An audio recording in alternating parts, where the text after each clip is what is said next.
Kung Fu Panda is a masterclass on the dangers of being a control freak. Looking at some of the characters that carry this trait, Master Shifu couldn't help but stand out as one of the most control-obsessed people in the entire film, and his student Tai Long was not the exception, because the peach doesn't land too far from the tree.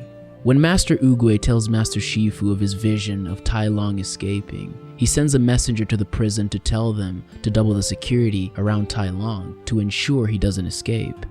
He did this to control the outcome of Master Oogway's vision, which as we know was already set in stone, to where Master Oogway responds by saying, "One often meets his destiny on the road he takes to avoid it." Master Shifu is then told that when his mind is agitated, it blinds him, and so he resorts to his controlling nature. This, in Master Shifu's case, is caused by fear, failure, and regret. However, Master Oogway tells him if he allows his mind to settle, the answer becomes clear, meaning he wouldn't be blinded by the need to control everything.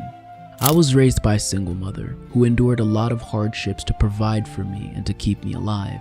My mother also has been through so many traumatic experiences in her life, and this made her develop a level of paranoia unlike anything I've ever seen. With that came a controlling nature. All these controls are not out of love, but fear, just like Master Shifu. When Master Shifu tries to prevent Tai Long's escape, he ends up causing it. Tai Long escaped because he was able to acquire the feather from the black goose that Master Shifu sent to tell the guards to double security around the prison. If Master Shifu didn't let his fear lead him to seek control to prevent Tai Long's escape, Tai Long would have never escaped in the first place. Think of it as a self-fulfilled prophecy. Controlling people do whatever they can to prevent calamity by exerting their control. At this point, they never use logic but emotion. It's basically a trauma response. The last time Shifu saw Tai Long, he couldn't stop him because he had a soft spot for him, so he knew what was coming. Controlling people act as a means of soothing their insecurities and fears, and as selfish as this might sound, preventing the inevitable to protect themselves, not others.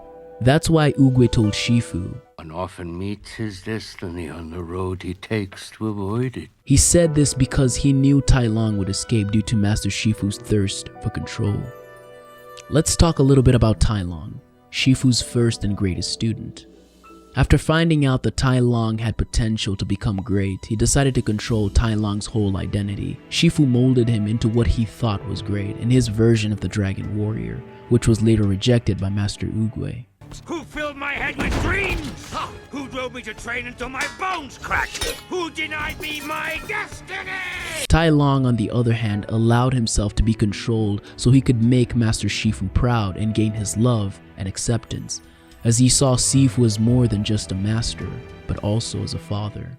What I ever did, I did to make you proud.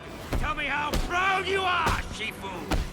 When parents try to mold their children into their own image, what they get is a child similar to Tai Long, especially if their way never nets the child what they promised, because the control they exerted is not for the child but for them. The child will become bitter and resent you, not because of the choice you made them choose, but the fact that you stole their true destiny.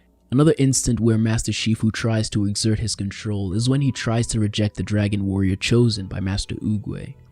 He wanted Tigress to become the new Dragon Warrior, another one of his personal projects that he tried to control to cover up his shame and fear of Tai Long. He tortured Po to make him give up so he could have his way and choose a Dragon Warrior he thought was worthy through his flawed eyes, to which Master Oogway told him, "The panda will never fulfill his destiny, nor you yours, until you let go of the illusion of control." You see, when Shifu was training Po, he tried to train him like the Furious Five, with control being the key approach, which Po never responded to. However, by putting away his pride, his fear, and coming down to Po's level, and using what worked for him, which in that case was food, he was able to train Po with ease, where Po was able to rise to the occasion by himself. What we get from this scene is nurturing is better than controlling. Parents, especially African parents, have a tendency of trying to control the destiny of their children. What they deem is the right path is the path you must follow, no questions asked.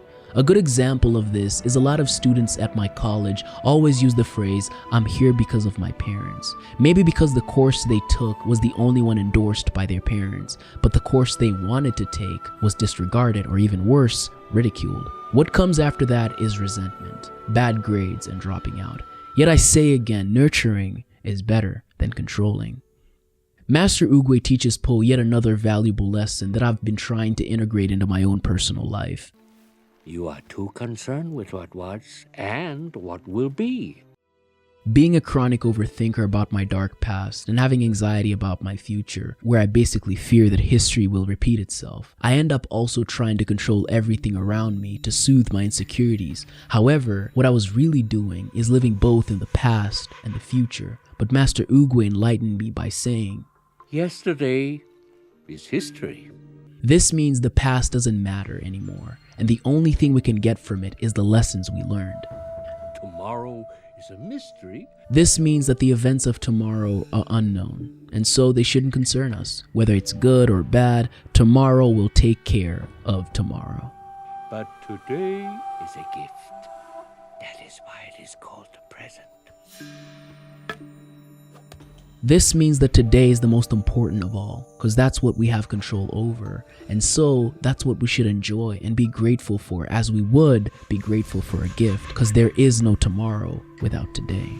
I would like to end this video with this scene here, where Master Oogway selects the next dragon warrior. The beauty of it is he never chose Po in the first place. He just pointed at him and believed that that was what fate wanted. And so he accepted it and went with the flow of events. Unlike Master Shifu, he never forced his will onto the world.